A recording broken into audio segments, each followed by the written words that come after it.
bahwa saya kira para expertnya, para expertnya ya, expertisnya yang dikaitkan dengan hal ini semua melihat bahwa penyebab dari penyakit atau korban dari gagal ginjal ini tentunya bisa beragam. Nah, itulah tugas kita bersama, tugas dari Kementerian Kesehatan saya kira sudah dilakukan untuk men-screen, mencari penyebabnya ya. Dan bisa dimungkinkan karena obat, tapi bisa dimungkinkan juga tidak semuanya karena obat ya. Nah, dari obat yang sudah terdeteksi tidak memenuhi persyaratan inilah tugasnya dari Badan POM untuk melihat ya di mana dari kematian yang ada itu disebabkan oleh obat tersebut ya. Jadi bisa jadi obat adalah salah satu ya. Jadi obat yang tercemar sangat tinggi konsentrasi pencemarnya itulah yang menyebabkan salah satu kematian atau salah satu penyebab dari kematian, maksud saya begitu ya, salah satu penyebab dari kematian. Tapi tentunya penyebab lainnya juga masih harus dicari sehingga kita tidak terlewatkan ya dan dalam penanganan penyebab yang lain tersebut. Tugas kami adalah memastikan bahwa ada konsentrasi obat yang berbahaya dan ini menyebabkan kematian yang ada, ya, kematian mana yang ada, dan memastikan itu tidak terulang kembali. Tentunya dengan memperkuat sistem jaminan, ekosistem dari jaminan keamanan mutu dan khasiat dari obat yang diproduksi, diedarkan dan dikonsumsi oleh masyarakat. Di mana di dalamnya, dalam sistem itu terdiri dari banyak sekali pihak, berbagai pihak yang ada di sana, baik dari industri, pemerintah yang bukan hanya Badan POM ya, di pemerintah tadi pemasukan obat itu ada kementerian lain yang terkait ya, ada instansi lain yang terkait, kemudian dalam proses standarisasi persyaratan kebijakan itu tidak hanya Badan POM, ada kementerian lain yang terkait.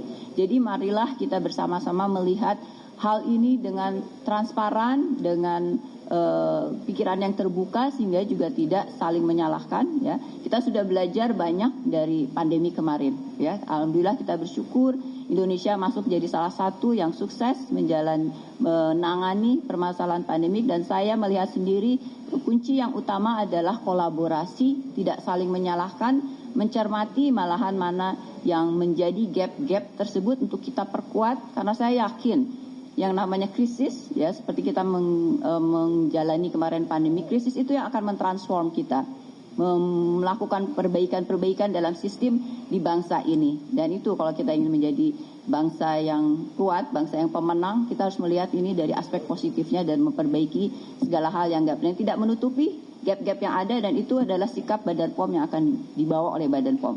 Kami tidak akan menutupi gap-gap yang ada, tapi marilah kita bersama-sama melakukan reform, melakukan perbaikan dari gap-gap yang ada ini secara bersama-sama tanpa menyalahkan siapapun, dengan harapan tentunya ini akan segera mereda dan kita bisa melewati ini dengan sebaik-baiknya ya. Terima kasih. Assalamualaikum warahmatullahi wabarakatuh.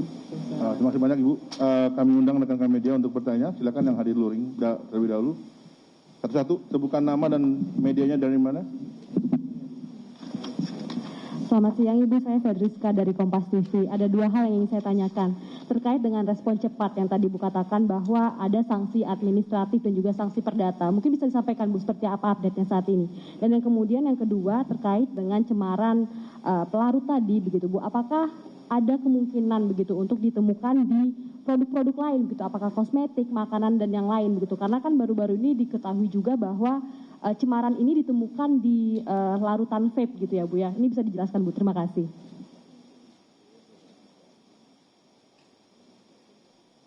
Langsung saya jawab aja ya. Ya, sanksi administrasi yang kami lakukan ya. Yang kami lakukan yaitu ya kalau sudah diketahui ya dari 5 produk tersebut, tapi satunya kan hanya batch ya, satu batch, jadi segera penarikan, penghentian distribusi, penarikan dan pemusnahan, dan itu dilakukan dari industri di bawah pengawasannya kami tentunya Badan POM sudah dilakukan. Nah selanjutnya adalah pidana ini, selain daripada itu juga kami dalami tentunya ya, kalau misalnya ada hal-hal yang lebih berbahaya lagi, misalnya tadi konsentrasinya tinggi, bahan bakunya ternyata mereka melakukan satu kesalahan, CPOB-nya bisa kami hentikan, ya CPOB yang terkait dengan pembuatan produksi dari obat tersebut. bisa ditarik CPOB-nya, izin edarnya dan CPOB-nya bisa kami tarik kembali. Itu yang dikaitkan dengan sanksi administrasi. Selebihnya dari itu, kalau dilihat ada efek, ada indikasi kesengajaan, ya, kalau nyata konsentrasinya tinggi sekali, ya, di mana kita tidak bisa berpikir, oh ini pasti ada efek, bukan lagi cemaran, tapi mereka betul-betul menggunakannya sebagai bahan baku. Ya, itulah kami telusuri dan masuk ke dalam ranah deputi penindakan, ya, untuk ditelusur, dan alhamdulillah kami sudah berkoordinasi, kami menyampaikan terima kasih Bareskrim, kepolisian merespon dengan baik, kami sudah membentuk tim gabungan dan sekarang sedang dalam proses, ya, nanti akan ada ininya sendiri, sessionnya sendiri di mana kami laporkan progres yang sudah berjalan selama ini. Itu.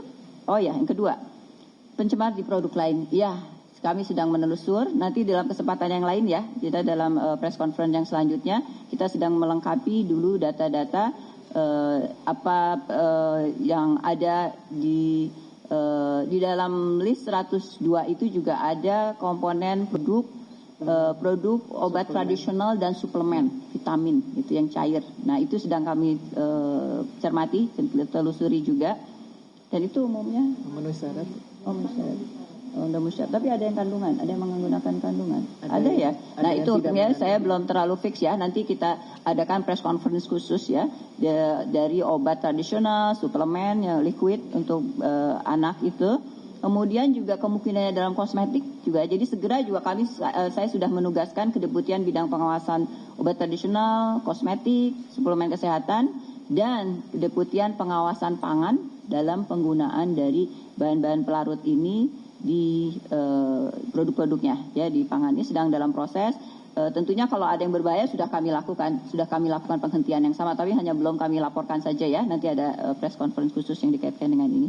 Tapi saya kira, ya saya nggak bisa bilang saat ini, ya, kalau sampai dengan ada data yang lebih lengkap lagi. Tapi ini sedang dalam ini kita. Berikutnya silakan, namanya dan dari media mana? Perkenalkan, saya Sekar dari Harian Kompas. Ada 4 pertanyaan. Yang pertama tadi sudah disebut tentang sistem farmakovigilans. Selama ini apakah sistem itu memang sudah berjalan? Dan kalaupun sudah berjalan, sebenarnya seperti apa selama ini pelaksanaannya, dan apakah itu juga sudah diketahui oleh Nakes maupun Vaskes untuk melaporkan jika ada terjadi sesuatu dari penggunaan obat.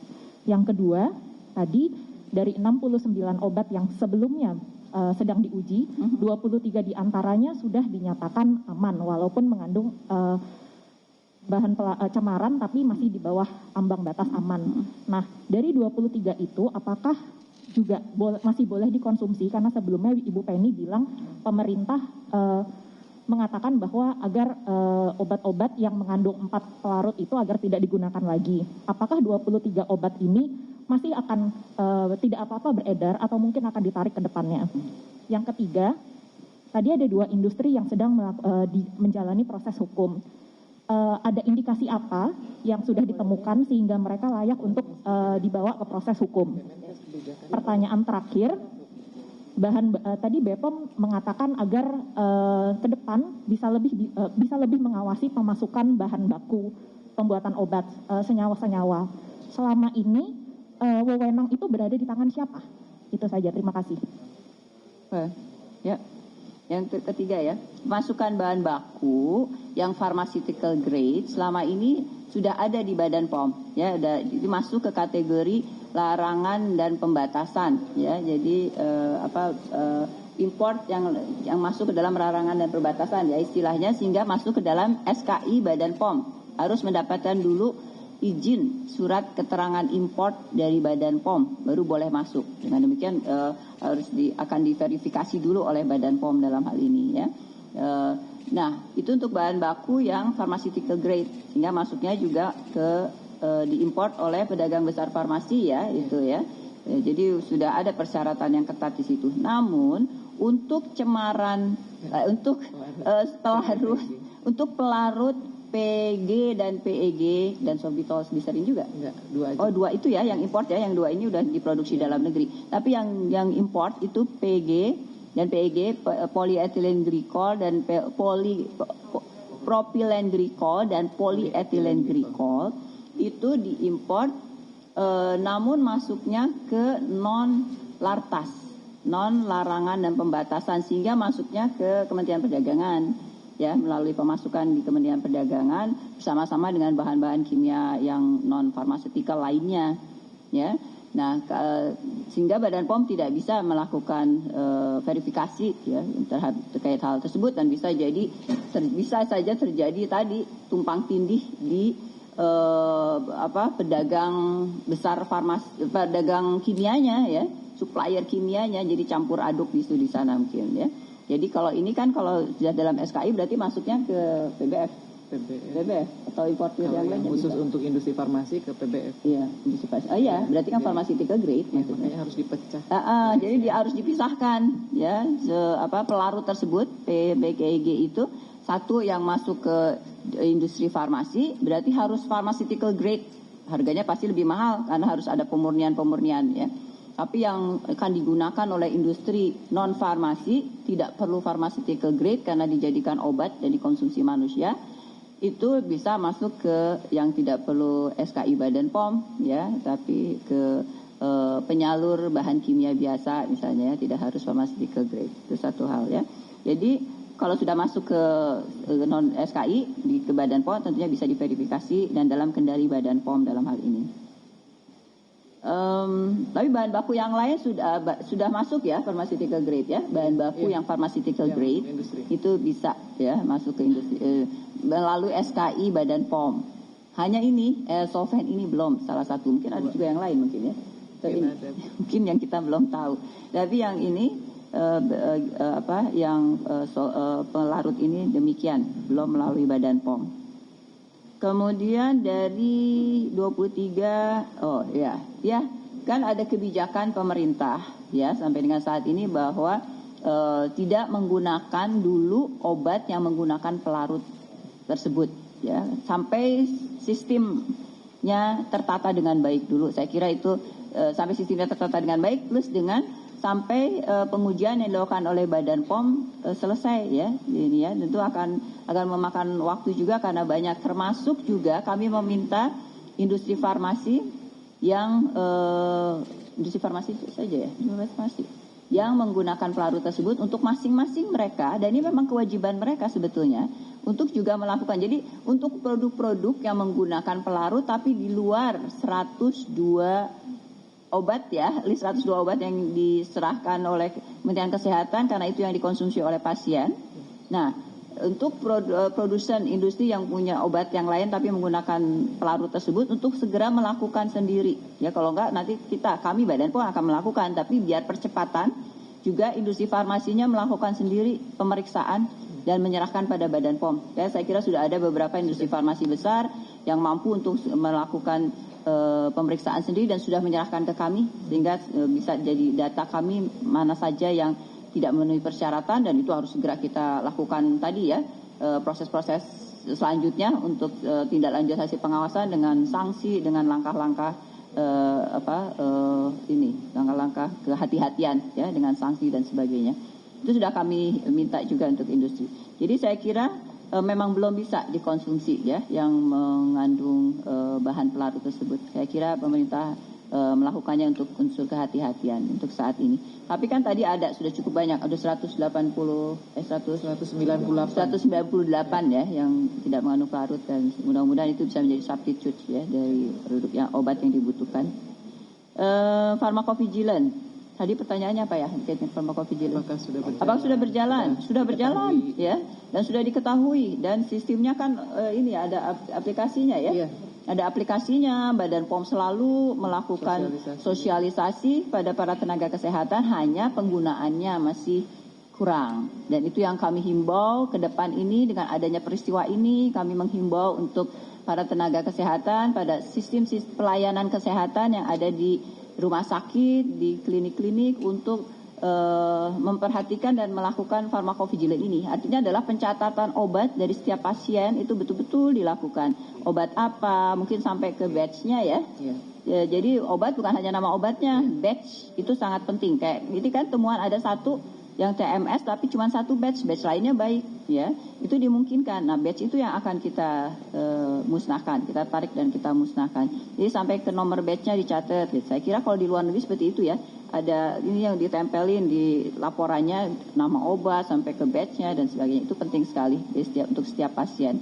Itu yang kami tunggu. Nah, di dalam peristiwa ini kami hanya menerima 3 laporan, ya, sampai dengan 25 Oktober hanya diterima 3 laporan, ya. Jadi pada saat kami merespon peristiwa informasi pada tanggal 5 Oktober tersebut, pada saat kami bergerak susah sekali untuk mendapatkan data sehingga kami bisa melakukan penelusuran. Butuhkan waktu agak lama sampai akhirnya kami melakukan sendiri kriteria sampling yang meluas, ya, waktu itu. Akhirnya meluas walaupun akhirnya keluar 133 itu, ya, yang aman.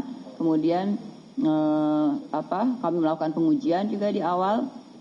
Nah, tentunya kalau datanya lengkap sangat lebih cepat kita bisa menentukan apakah ada obat ada yang sebagai obat sebagai penyebab dari kematian tersebut. Itu akan lebih mudah, ya. Jadi sampai saat ini tentunya penyebab dari kejadian luar biasa, ya tidak masuk kategori luar biasa mungkinnya, kejadian yang banyak dari insiden kematian ini belum bisa disimpulkan bahwa disebabkan oleh obat, ya. Bahkan yang di Gambia juga kan memang teridentifikasi ada kaitannya dengan obat yang mengandung pencemar, dan itu adalah masukan yang sangat penting untuk Badan POM bergerak, ya, Kementerian Kesehatan dan Badan POM untuk bergerak kemudian menelusur dikaitkan dengan produk-produk obat yang mengandung cemaran tersebut. Tapi causal relationship-nya terhadap semua peristiwa kematian itu kaitannya dengan obat, saya kira belum bisa disimpulkan demikian, ya. Karena jangan sampai kita menyimpulkan dengan tiba-tiba sehingga kita terlewat hal-hal yang penting lainnya, gitu, ya. Hanya menyalahkan pada obat, tapi hal-hal yang penting lainnya tidak kita explore lebih jauh lagi. Jadi mungkin ini perlu kehati-hatian kita bersama. Dan ya demikian, ya, tadi terkait dengan farmakovigilance. Oh, yang proses hukum, iya. Yang proses hukum kami lanjutkan ke proses hukum karena didapati konsentrasi dari pencemar di dalam produknya sangat-sangat tinggi. Dan bahan baku, ya, bukan hanya di produk, tapi juga di bahan bakunya sangat-sangat tinggi, ya. Kecurigaan kita malah karena di bahan bakunya yang sangat tinggi di bahan bakunya, jauh lebih tinggi di bahan baku.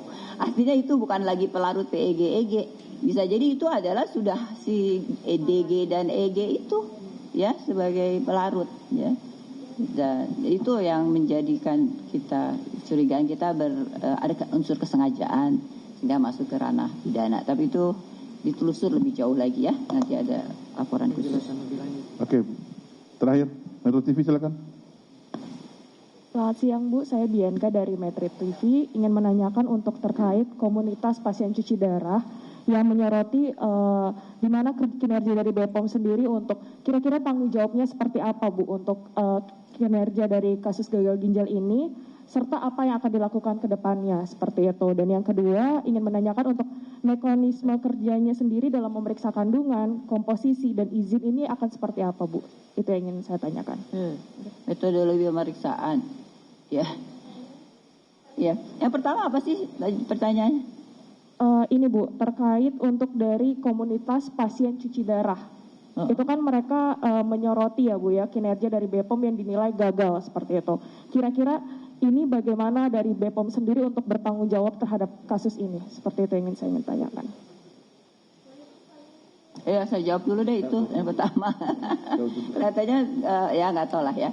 Ini kaitannya dengan apa yang saya jelaskan selama ini, ya, saya jelaskan dalam press conference ini, ya, dikaitkan dengan tanggung jawab Badan POM. Tadi kan saya sudah menyampaikan bahwa sistem jaminan keamanan mutu dari obat itu bukan hanya Badan POM saja, ya, tapi ada industri, apalagi, ya, industri, apalagi, ya, dia yang memproduksi, ya, yang punya kewajiban untuk quality control mulai dari bahan baku masuk, ya, kemudian dalam pembuatan produksinya itu quality control, quality assurance itu ada di industri. Ya, kalau mereka tidak melakukan, ya mereka harus menanggung tanggung jawab tersebut, ya.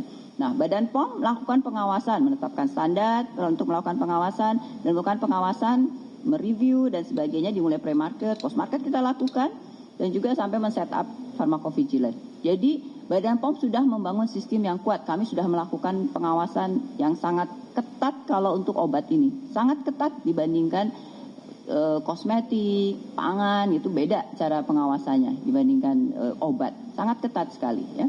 Dan kalau terlalu ketat pada teriak-teriak tuh industri juga ya, pasti industri sudah mengatakan bahwa kita sangat ketat dan memang begitu ya. Nah sekarang tanggung jawabnya ada di produsen juga tadi ya, pemasukan bahan baku, penggunaan bahan baku yang memenuhi pharmaceutical grade ya. Dan jadi pada saat dalam hal ini sekarang kita meminta pertanggungjawaban dari produsen produk obat yang ternyata mengandung pencemar yang sangat tinggi itu. Nah inilah kemudian kita mengapa kalau pengawasan, kalau pembinaan, kalau melalui Badan POM memberikan sanksi administrasi tadi, bisa melakukan penarikan, pemusnahan, pencabutan lagi CPOB, CDOB, izin edar gitu ya. Plus dengan kemudian kalau ada indikasi kesengajaan pemidanaan, itulah tanggungan jawabnya dari industri sebagai produsen ya. Badan POM sudah melakukan segala hal. Kemudian kami indikasi juga di mana titik-titik yang belum ada dalam kendali Badan POM. Ya.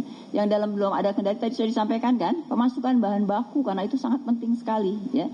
Nyata yang masuk adalah bahan baku yang non pharmaceutical dan kami tidak punya kendali karena masuknya tidak melalui SKI Badan POM. Ini ketahuan nih satu ini ya. Ke depan mungkin kita akan mencermati lagi apalagi nih yang sebetulnya harusnya ada kaitannya dengan penggunaan dalam proses produksi farmasi dan tapi tidak ada dalam kendali Badan POM. Itu akan jadi perketatan. Jadi ke depan memang akan lebih intensif lagi dan kewajiban dari industri produsen dalam mencermati quality control dari bahan baku ini juga akan lebih kita perketat lagi. Ya mungkin akan menjerit ya industri ya, tapi itu harus kami lakukan ya. Karena trust tidak bisa hanya diberikan saja, tapi juga harus ada inspeksi-inspeksi yang dibuktikan kembali ke Badan POM. Terus kemudian tadi kan standar juga itu harus diperkuat ya. Jadi jangan minta tanggung jawab pada Badan POM karena Badan POM sudah melakukan tugasnya dengan sebaik-baiknya dalam kendala sumber daya manusia dan sumber daya lainnya yang ada ya. Nah sekarang kita melihat titik-titik mana ya, tentunya kalau ada standar Badan POM akan lebih memperkuat lagi di sana ya. Kalau ada pemasukan bahan baku yang ada dalam kendali Badan POM ya Badan POM akan memperkuat lagi di sana gitu ya. Dan ke depan akan lagi kita perkuat yang dikaitkan tadi ya, memastikan industri betul-betul melakukan quality control karena industri kita itu berbeda-beda ranknya ya. Dan kebetulan juga terlihat industri yang produsen dari obat yang konsentrasinya tinggi itu adalah di dalam kategori industri kecil ya, industri yang tidak maturitasnya. Kita menilai industri itu juga ada beberapa klaster ya. Ada yang maturitasnya sudah tinggi, artinya dia memang kemampuannya untuk quality controlnya sudah baik. Badan POM tinggal mereview gitu ya. Tapi ada juga yang masih perlu dibimbing di bawah. Dan tugas Badan POM sebagaimana saya selalu sampaikan, tugas Badan POM tidak hanya dikaitkan dengan aspek kesehatan, tapi juga Badan POM ikut mendukung perkembangan industri, ikut mendukung kemudahan berusaha. Nah, di situ ada titik-titik di mana Badan POM juga tidak bisa terlalu strict kepada industri, tapi harus berbasiskan resiko ya. Nah, kita lihat mana yang sudah mature, yang sudah bisa berdiri sendiri ya kita lepas, kita kasih. Tapi untuk yang masih lemah ya, yang masih kecil, masih lemah, kemampuan quality controlnya masih belum baik, dari situ kita lebih intensif lagi akan melakukan pengawasan. Ya, ke depan saya kira itu yang akan kita perkuat. Terima kasih banyak buat atas jawabannya. Apalagi yang belum dijawab ya? Mekanisme metodologi ya? Ada yang jawab. sampling dan pengujian menggunakan kromatografi dan sebagainya, silakan ahlinya deh yang menjawab. Silakan Mbak Asti mungkin. Nanti saya menjawab seperti saya dulu mahasiswa ya. Lupa. Siapa ya? Enggak, penanya berikutnya katanya. Oh oke. Nanti dijelasin metodologinya. Terakhir ya. Yang jelas adalah juga kita harus menciptakan metodologi baru karena tidak ada standar ya. Pada saat ini kita tidak ada ketentuan untuk mengharuskan Badan POM melakukan pengawasan dan pengujian untuk produk kan ya, sehingga kita baru melakukan sekarang saat ada kejadian. Nah, dari situ Badan POM harus juga menciptakan sendiri metodologinya, bukan menciptakan ya, tentunya mengembangkan ya dari standar-standar pengujian yang ada. Oke, terakhir dari mana? Ya Bu, saya Nure dari Warta Kota. Saya mau tanya, tadi kan udah disampaikan juga bahwasannya BPOM itu melakukan quality control gitu sebelum obat itu diterbitkan gitu. Industri. Nah, diedarkan Industri. gitu. Lalu industri mungkin. Oh iya betul. Lalu ini kemarin saya sempat menanyakan sama beberapa warga gitu, termasuk juga orang tua yang diduga memang anaknya itu meninggal akibat gagal ginjal. Ini kan obat sudah lama Bu, dari zaman kapan gitu kan? Mengapa baru sekarang ketahuannya? Apakah memang ada formula yang berganti gitu di industri obat itu sendiri atau bagaimana? Apakah kecolongan atau bagaimana? Lalu pertanyaan yang kedua adalah BPOM ini kan baru saja disomasi oleh komunitas konsumen Indonesia. Nah, mereka menilai bahwa bahwasannya BPOM ini lalai dalam pengawasan obat atau dalam tanda kutip kecolongan temuan DEG dan juga EG. KAKI kemudian meminta BPOM meminta maaf kepada masyarakat. Apakah respon BPOM soal somasi ini? Lalu Bu, ini perwakilan juga dari yang lain. Sekali lagi Bu, banyak yang mengkritik kinerja badan BPOM itu sendiri dengan adanya kasus ini, termasuk ex-Menkes Ibu Siti Fadila Supari. Beliau mengkritisi terkait dengan BPOM yang hanya menjadi tempat registrasi obat dan tidak mengecek penggunaan bahan baku. Bagaimana tanggapan Ibu Penny sendiri terkait hal ini? Sudah dijawab sebenarnya dari tadi. Itu jawabannya sudah ada tadi dari jawaban yang sebelumnya ya, tentang dikaitkan dengan proses dari pengawasan dari produk ya yang mengandung cemaran ini. Kan tadi sudah disampaikan ya. Bukan hanya Badan POM saja, tapi industri farmasinya ada standar yang tidak ada. Mungkin itu yang tidak diketahui ya. Jadi kalau sekarang ada penggiringan terhadap Badan POM yang tidak melakukan pengawasan secara ketat, itu karena tidak memahami aja dari proses jalur masuknya bahan baku, pembuatan, ya di mana peran-peran siapa, karena bukan dalam sistem jaminan keamanan mutu sebagaimana saya tadi sampaikan, bukan hanya ada Badan POM, ya, ada standar yang harus ada di mana di sini belum ada, ya standar itu ada di Kementerian Kesehatan yang namanya Farmakope Indonesia itu harus ada dulu sehingga Badan POM bisa melakukan pengawasan, itu belum ada di produk, ya. Yang pertama tadi dari awal dulu ya, dari bahan baku. Tadi pertanyaannya ya, kenapa ini selalu udah dipakai lama tapi kok baru sekarang? Ya itu bisa dimungkinkan karena perubahan bahan baku ini. Iya. Jadi dan itu ada indikasi kita ya dari penelusuran teman-teman pengawasan distribusi di tahun 2000 ya. Selama pandemik ini mereka berubah suppliernya menjadi supplier kimia. Ya, jadi bukan supplier PBF, pedagang besar farmasi, tapi supplier kimia. Nah, disinilah ini. Nah, ini sekarang dalam penelusuran lebih jauh lagi oleh kepolisian. Ya, terutama adalah kemana lagi ini perginya, gitu. Ya, ini bisa jadi ini berketahuan oleh kita. Ya. Nah, berarti dimulai dari bahan baku memang karena masalah harga, karena memang yang pharmaceutical grade akan jauh-jauh lebih mahal dibandingkan yang kimia biasa ya, kimia grade yang bisa digunakan oleh industri-industri non pharmaceutical ya, non industri farmasi itu sangat murah. Nah untuk itu biasa jadi karena tidak ada pengawasan pemasukan oleh Badan POM di sini ya, itu bisa masuk, mereka bisa menggunakan secara sengaja atau mungkin tidak sengaja tapi mixed up di ini kimia, di supplier kimia tersebut. Bisa dipahami? Pada saat komposisi dari awal awal sampai akhir harusnya. obat diluncurkan itu BPOM berarti udah Iya dong, ya. Dari mulai penelitian pun Badan POM terlibat mendampingi para peneliti untuk memastikan nanti hasil penelitiannya bisa dikembangkan menjadi dihilirisasi menjadi produk, gitu ya. Nah, pada saat industri farmasi belum bisa melakukan proses produksi sebelum dapat surat izin, sama seperti kita driving, nggak bisa driving kalau belum dapat SIM.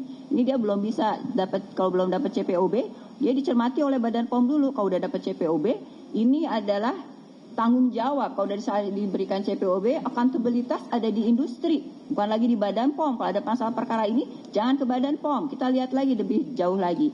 Ini sudah diberikan CPOB, berarti tanggung jawab akuntabilitas sudah di Anda industri, ya, untuk memproduksi sesuai dengan ketentuan-ketentuan yang sudah ditetapkan oleh Badan POM, ya. Nah, mereka yang harus bertanggung jawab. Kalau ternyata ada terbukti sekarang kan, tugas Badan POM mengawasi, mereview quality assurance dari proses-proses ini. Ya. Dan ada satu titik yang kita temui terkait Dan dengan saudara, itu dia perkara yang kita konferensi dapatkan pers ini. dari BPOM terkait dengan produk bebas dan produk mengandung cemaran etilen glikol dan dietilen glikol. Dan hingga kini BPOM sudah berkoordinasi dengan Barreskrim Polri di mana sistem jaminan keamanan produk obat dan makanan terdiri dari berbagai pihak. BPOM sendiri sebagai regulator dan industri yang diwajibkan memproduksi obat sesuai standar cara produksi obat yang baik atau CPOB. Kalau tidak sesuai standar ada sanksi administrasi yaitu menghentikan peredaran dan produksi obat sampai menarik izin edar. Itu dia, dan data terakhir ada 143 anak meninggal dunia hingga tanggal 24 Oktober kemarin.